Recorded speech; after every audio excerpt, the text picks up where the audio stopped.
سر ہم دیکھتے ہیں ایران کی کامیابیوں کو بھی دیکھتے ہیں، لیکن دوسری جانب ہم یہ بھی دیکھتے ہیں کہ ایران کی بہت بڑی کمی جس حوالے سے نظر آتی ہے وہ یہی ہے کہ وہ اپنی لیڈرشپ کو پروٹیکٹ نہیں کر پا رہا ہے. تو یقینی طور پر اگر ایسا ہوتا ہے تو عوام بھی بددل ہوتے ہوں گے، عوام کے جو حوصلے ہیں وہ کمزور پڑتے ہوں گے. تو سر ایسا کیا ہے کہ سب کچھ اس جنگ کے ماحول میں لیڈرشپ اتنی آسانی سے سڑکوں پر گھومے اور اتنی ہی آسانی سے نشانہ بھی بن جائے؟ جی دیکھیے، یہ جو ڈی کیپیٹیٹنگ کیمپین ہے امریکہ اور اسرائیل کی، اگر آپ اس کو دیکھیں تو یہ ظاہر ہے اس کا ٹارگٹ ہی جو ہے وہ لیڈرشپ ہے. اور جو لیڈرشپ میں اگر آپ دیکھیں تو ظاہر ہے انہوں نے جس طریقے سے پہلے جو ان کے سپریم لیڈر ہیں جیسے وہ شہید ہوئے، اس کے بعد اور بہت سارے لوگ آج بھی، جیسے لرنجانی صاحب ان کے ایک اور ڈیفنس منسٹری کے سینئر جو نائب وزیر ہیں ان کی بھی شہادت کی خبریں ہیں، پھر ان کے انٹیلیجنس کے جو ہیڈ ہیں ان کی بھی خبریں ہیں. تو ایکچولی بیسکلی یہ جو اگر آپ دیکھیں تو ایران کے اندر جو ان کا سسٹم ہے اس کے اندر کہا یہ جاتا ہے کہ موساد کی بہت پینیٹریشن ہے اور وہ انڈر کور ہیں، اور وہ جس کو کہتے ہیں کہ وہ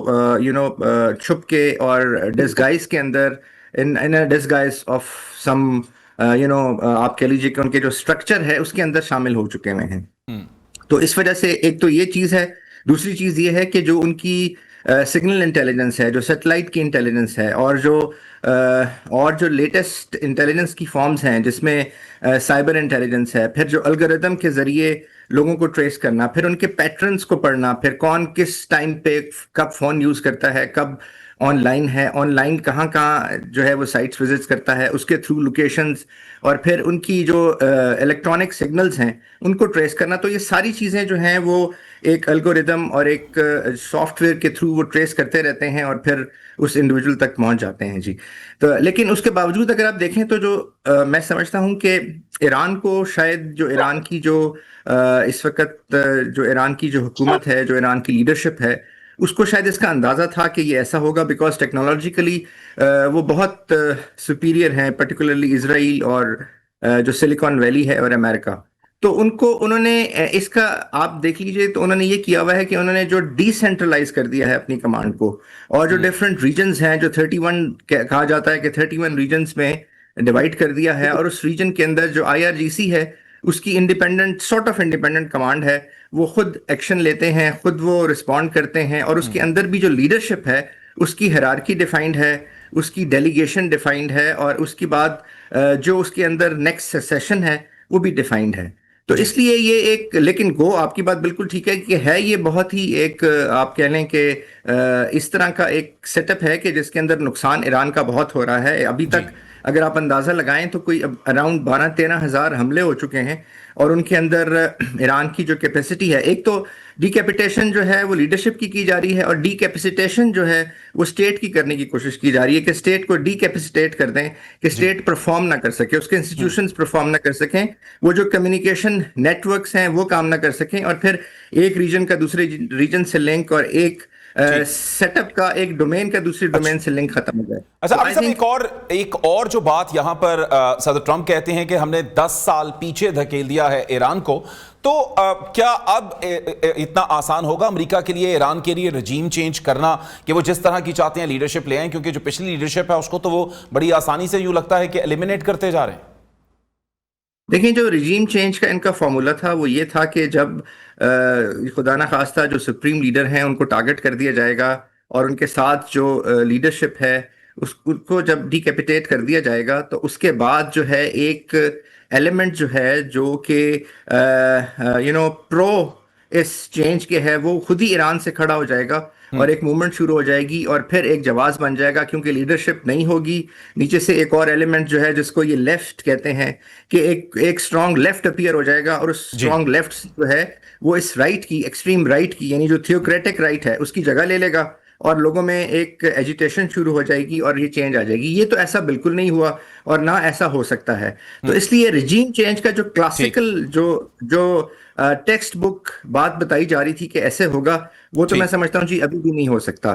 لیکن یہ ضرور ہے کہ جو جتنا نقصان ہوا ہے اس کا ظاہر ایک افیکٹ ضرور ہے. اور جب آپ نے بالکل صحیح کہا کہ جب لیڈرشپ ہٹ ہوتی ہے تو ایک ڈی مورلائزنگ افیکٹ ہوتا ہے، لیکن وہ کیونکہ جو ایک شہادت کا رتبہ اور جو ایک شہید کی جگہ ہے اور جو اس وقت جو اسپرٹ ہے اور جو ول ٹو فائٹ ہے پوری قوم میں، تو وہ اس کے اندر وہ ساری چیزیں کور ہو جاتی ہیں. جی اچھا ٹھیک، بالکل ٹھیک، بہت شکریہ، آپ نے اس حوالے سے ہمیں اپڈیٹ کیا. کچھ گفتگو کریں گے اظہر صدیق صاحب سے. اظہر صدیق صاحب خوش ہیں؟ بانی پی ٹی آئی کا طبی معائنہ ہو گیا ہے اور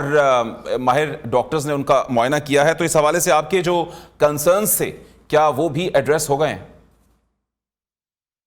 بہت شکریہ. ایک تو دیکھیں بڑی وضاحت کے ساتھ میں تو پہلے دن سے یہ کہتا آیا ہوں کہ ایران کو پچھاڑنا اتنا آسان کام نہیں ہے، اور شاید ہم لوگ بھی غلط فہمی میں ہیں کہ وہ ایک شیعہ کمیونٹی کے حوالے سے بات کی جاتی ہے. بھائی وہ وہاں لڑائی کے لیے وہ مسلمانوں کی حیثیت سے امریکہ آیا ہوا ہے یا اسرائیل آئے ہوئے ہیں، تو اس لیے اس چیز کو سامنے رکھتے ہوئے بہت مشکل ہے کہ وہ اپنا ٹارگٹ جو اچیو کرنا چاہتے ہیں وہ کر سکیں. اتنا بڑا ملک ہو کے، اتنی بڑی طاقت ہو کے، حالت یہ ہے کہ وہ پھنس کے رہ گئے ہیں، اور مجھے اتنی آسانی سے امریکہ اور یہ اسرائیل نظر نہیں آتی. اور ویسے بھی جو دین پہ یقین رکھنے والا ہے وہ سورہ مائدہ پڑھ لے، سورہ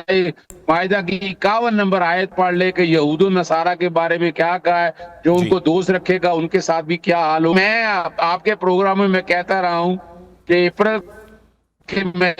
سے میں کہہ رہا تھا کہ ستمبر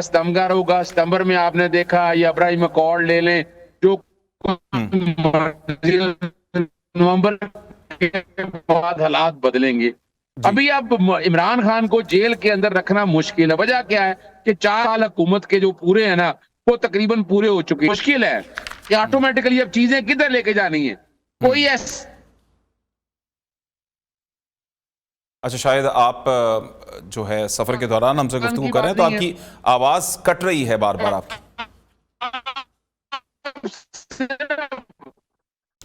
اچھا ٹھیک، سگنلز کا ہی شاید ایشو آ رہا آپ کی جانب. آپ سے مزید گفتگو کریں گے ایک دفعہ دوبارہ سے آپ کے ساتھ رابطہ بحال ہو جائے. قادر مندوخیل صاحب سر، آپ کے بھی وقت کا بہت شکریہ. قادر مندوخیل صاحب، جس طرح سے اب ہم یہ بات کر رہے ہیں پیپلز پارٹی کی اور خاص طور پر ایم کیو ایم کے حوالے سے، تو وہاں پر ہمیں کامران ٹیسوری صاحب کے حوالے سے ان کا ایک استعفیٰ آ گیا اور اس کے بعد اب ان کے لیے ہی وزیر اعظم صاحب سے اپیلیں ہو رہی ہیں کہ ان کو بحال کیا جائے. تو کیا یہ اتنا ہی آسان ہوگا کہ جس طرح سے وہ چلے گئے ہیں اسی طرح سے واپس آ جائیں؟ بہت شکریہ. پہلی بات میں ایک جملہ مجھے کہنے دی اظہر صدیق صاحب کے بات کے اوپر کہ عمران خان کو آپ جیل میں نہیں رکھ سکتے. خدا کو مانو، کس کو بھی حقوق بنا رہے ہو، اور آپ کے کارکنان بھی سن رہے ہیں کہ عمران خان صاحب 2-2.5 سال جیل میں کرے نہیں رکھ سکتے ہو. 5 سال گزر جائیں گے پھر بھی بولیں گے نہیں رکھ سکتے. کچھ تو ڈائلاگ بھی چینج کر رہے کم سے کم، اگر جدوجہد نہیں کر سکتے ہو. دوسری بات یہ جو آپ نے فاروق ستار صاحب کی بات کی، آپ کو تھوڑا سا کراچی کا یہ جو ایم کیو ایم کا جس کو بروں کا ٹولہ کہتے ہیں لوگ، اور جس کا سرغنہ مصطفیٰ کمال صاحب ہے، یہ ایم کیو ایم کا جو الطاف حسین ہے اس کی ایم کیو ایم پہ قبضہ کر رہے ہیں. یہ فاروق ستار ایک کمیٹی کا سربراہ تھی جو بنائی تھی، اور مصطفیٰ کمال صاحب پی ایس پی بنائی تھی ایک پارٹی الگ سے، اور خالد مقبول صدیقی بادر آباد ایم کیو ایم کہلاتا ہے. تو یہ تینوں جو نا وہاں پہ قبضہ کرنے کی کوشش کی. اور پھر جب وہ کامران ٹیسوری صاحب سے میں یہ کہوں گا کہ اس سے زیادہ بے عزتی کیا ہو سکتی ہے مسلم لیگ نون کی طرف سے،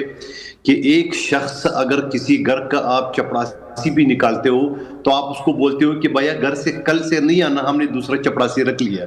تو آپ نے ایک گورنر کو ایسے ہی کر دیے، اس کو ٹی وی سے پتہ چل اور نہ جانے سامان کس طرح افراتفری میں لے کے اور وہ ایئرپورٹ چلا گیا عمرے کے لیے. اور پھر فاروق ستار صاحب کا بیان آیا تھا کہ یہ ریڈ لائن ہے. اور یہی فاروق ستار صاحب وہ جب ان کی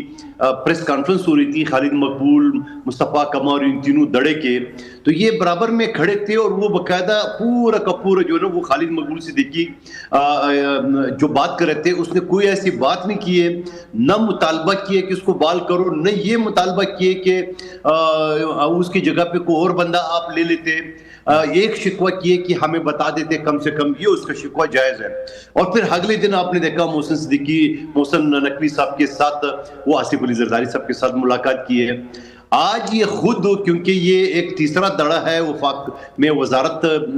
کے لیے باغ دوڑ کر رہے، اتنی سی بیچاری کی خواہش ہے کہ اس کو بھی وفاقی کابینہ میں ایک ڈمی وزارت دے جیسے مصطفیٰ کمال و خالد مقبول کو دیے. ایک اسپتال پورے اسلام آباد میں ایک اسپتال ہے پاکستان میں، اس کو وزیر حیثیت ہے، اور اسلام آباد میں ایک کالج ہے اس کا وزیر تعلیم ہے، اور ایسی وزارت ان کو بھی دے دے تو ان کا منہ چپ ہو جائے گا. باقی یہ سر جھکا کے کھڑے تھے جو خالد قادر صاحب اب آپ کے پاس سادہ قادر صاحب آپ کے پاس سادہ اکثریت آ گئی ہے، تو اب آپ ان کے ساتھ ایسا کریں گے، ایک ہی عہدہ تھا ان کے پاس بڑا، وہ بھی آپ نے پھر ان سے لے لیا. دیکھیے ایک بات پہلے یہ کر لیں کہ آپ مرچ مسالہ لگانے میں بالکل آپ ماسٹر ہیں، مجھے یقین ہے، لیکن آپ تھوڑا سا یہ دیکھ لیں کہ ان کے کون سے کھاتے میں گورنر تھا، ان کی اوقات کیا تھی گورنری لینے کی. ان کے پاس جو سیٹیں آ گئی تھی وہ تو فارم 47 کے تحت خود ان کی اپنی ویڈیو گورنر کی اور مصطفیٰ کمال کی لکھ ہو گئی ہے کہ ہمیں ووٹ نہیں ملا. یہ تو چونکہ نون لیگ کی مہربانی تھی کہ انہوں نے 2 سال رہنے دے، نہیں تو پہلے دن ان کا حق تھا. اور ہم نے یہ کہا جب اس شخص نے سندھ کو توڑنے کی سازش کی ہے، جناپور اور ماجر صوبہ کی بنانے کی سازش کی ہے، تو اس وقت پھر پیپلز پارٹی ہم نے بھی ایک احتجاج کی، ہم نے بھی مطالبہ کیا کہ بابا اس آدمی کو کرو، کیونکہ یہ بندہ تو پاکستان کو اور سندھ کو توڑنے کی سازش کر رہے. اور اب جا کے وہ فاروق ستار سب سر جھکا کے کھڑے تھے، اب مطالبہ کر رہے. اور آپ کو یاد ہے اس نے ایک اور مطالبہ بھی کیا تھا کہ اگر گورنر سے استعفیٰ مانگ رہے تو آصف علی زرداری سے بھی استعفیٰ. یاد ہے وہ بیان؟ بالکل ٹھیک.